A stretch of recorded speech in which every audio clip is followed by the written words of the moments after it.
Vamos a hallar y clasificar los puntos críticos de este campo escalar. Empezamos calculando el vector gradiente, derivada respecto de x, 4x, menos y, menos 3, derivada respecto de y, 0, menos x, menos 6y, más 7. Por lo tanto, el sistema que tenemos que resolver para hallar los puntos críticos es este.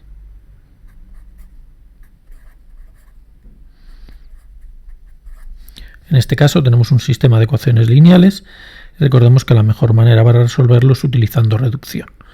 Por ejemplo, si multiplicamos por menos 6 la primera ecuación, obtendríamos menos 24x más 6y más 18 igual a 0. Y si ahora le sumamos la segunda ecuación, es decir, menos x menos 6y más 7 igual a 0, se simplifica la y nos queda menos 25x más 25 igual a 0, es decir, x debe de ser igual a 1. Si multiplicamos por 4 la segunda ecuación,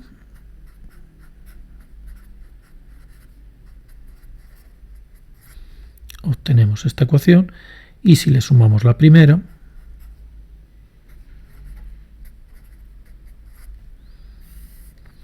se nos simplifica la y nos queda menos 25y más 25 igual a 0, es decir, y debe ser también igual a 1. Por lo tanto, el punto 1, 1 es el único punto crítico. El problema que vendría ahora sería clasificar ese punto crítico, es decir, determinar si el punto crítico es máximo, mínimo o ninguna de las dos cosas. Para ello vamos a recurrir al polinomio de Taylor, de orden 2. Recordemos que en el polinomio de Taylor lo que vamos a hacer es aproximar el valor del campo en un punto cualquiera alrededor o cercano al punto 1, 1, que es en este caso el que no nos interesa, utilizando un polinomio de grado 2.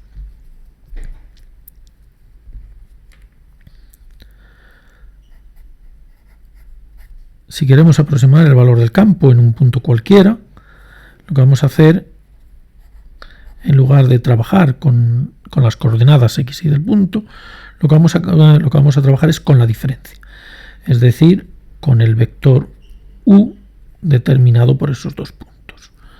De esa manera, el valor de la función f de xy será f de 1 más u 1, f de 1 más u 2, donde el vector u 1, u 2 es el que une.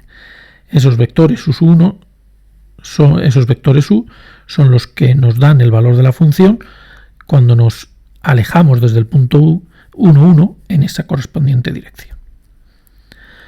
Por el polinomio de Taylor, de orden 2, de cualquier función, en particular de esta, sabemos que el valor de la función en valores cercanos al 1, 1 es aproximadamente igual al valor de la función en el punto 1, 1 más el vector gradiente de la función en el punto 1, 1 multiplicado por el vector de desviación, u1, u2, y más un medio de el vector de desviación, escrito como una fila, por la matriz hesiana en el punto 1, 1, y por el vector de desviación, escrito en forma de columna. Dado que el punto 1, 1 es un punto crítico, el gradiente es 0, el vector gradiente es 0, 0. Hemos comprobado que el punto 1, 1, así lo hemos determinado, es un punto crítico. Por lo tanto, este segundo sumando lo podemos quitar. Es decir, el valor aproximado de la función es f de 1, 1 más un medio de la diferencial. Un medio de la diferencial segundo. Es decir, esta expresión. A partir de esta aproximación, recordemos que para valores cercanos al 1, 1 podemos suponer que son expresiones iguales, podremos comparar el valor de la función en esos puntos con el 1, 1, 1, simplemente analizando el signo de esta expresión.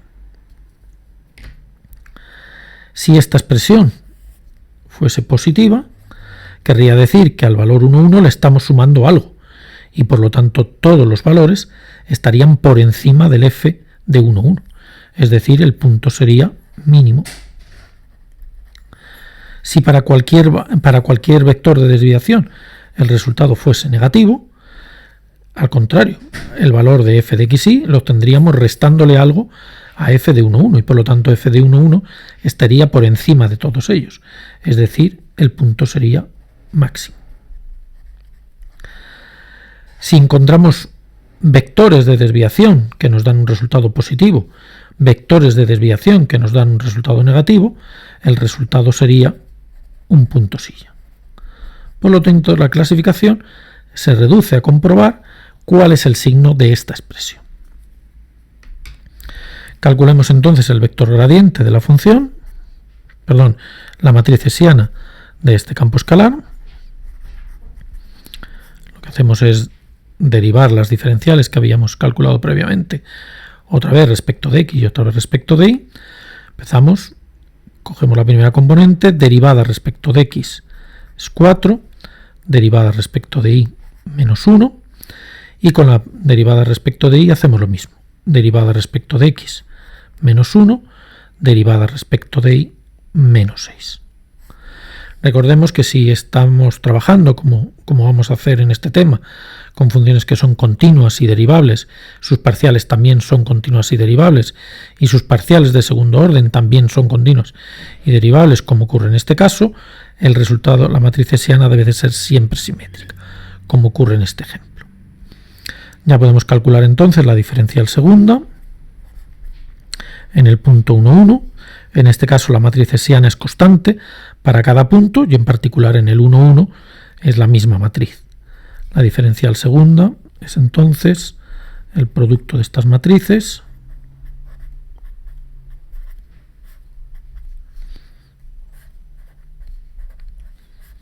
que sabemos que podemos calcular rápidamente porque nos queda 4 por u1 al cuadrado menos 1 menos 2 u1 por u2 y menos 6 por u2 al cuadrado.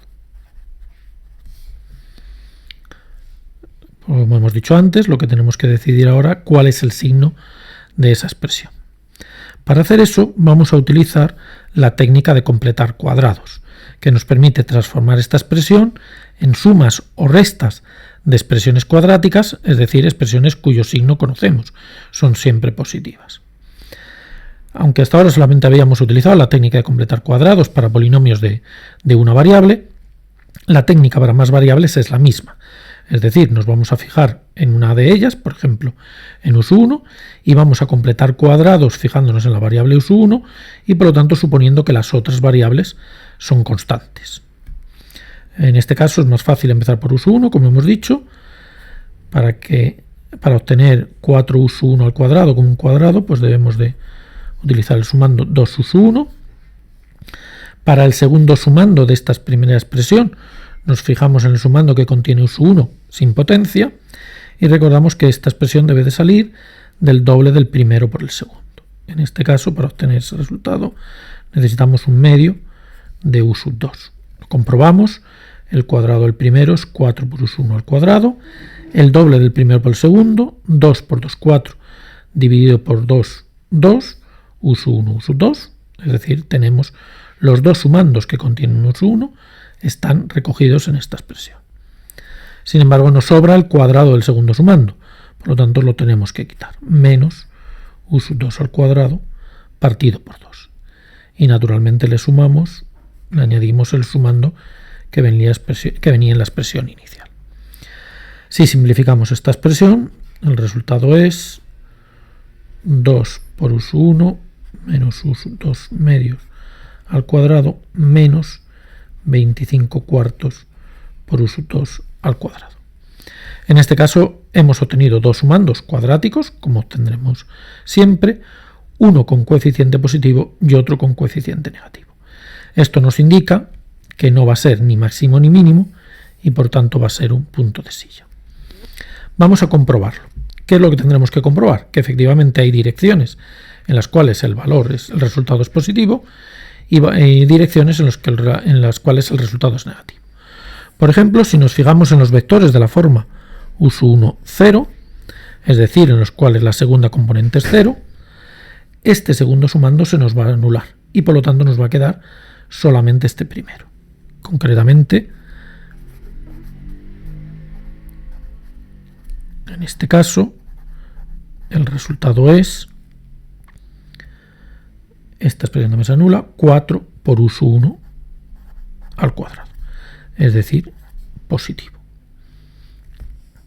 En el dibujo que nos habíamos planteado arriba, estaríamos en estas direcciones, sea cual sea la longitud de este vector, es decir, sea cual sea la desviación, hemos deducido que el resultado es positivo. Si ahora buscamos la dirección donde se anula este primer sumando, lo que nos va a quedar este sumando que es negativo. Por ejemplo, lo que debemos obtener es que estas dos expresiones sean iguales, es decir, 4U1 igual a U2, es decir, por ejemplo, en los vectores de la forma U1, 4U1, en este caso, la diferencial segunda, en los vectores de la forma U1, 4U1, como hemos dicho, este primer paréntesis se anula y solamente nos queda esta expresión, es decir, menos 25 cuartos, 4 al cuadrado, U1 al cuadrado, que es siempre negativo. En este caso estaríamos en la dirección aproximadamente esta dirección, y lo que acabamos de comprobar es que en esa dirección el resultado, sea cual sea la longitud del vector, es decir, por muy cercano que estemos al punto 0, 0, el resultado va a ser negativo. Y por lo tanto, dado que en una dirección es positivo y en otra dirección es negativo, podemos asegurar que el punto no es ni máximo ni mínimo y por lo tanto es un punto de silla. Esta comprobación que hemos hecho aquí no necesitaremos hacerla normalmente, puesto que si aplicamos la técnica de completar cuadrados de manera escalonada, tal y como hemos hecho en este ejemplo y en los ejemplos que aparecen en el libro de apuntes, siempre podemos estar seguros de poder hallar direcciones que verifican estas condiciones.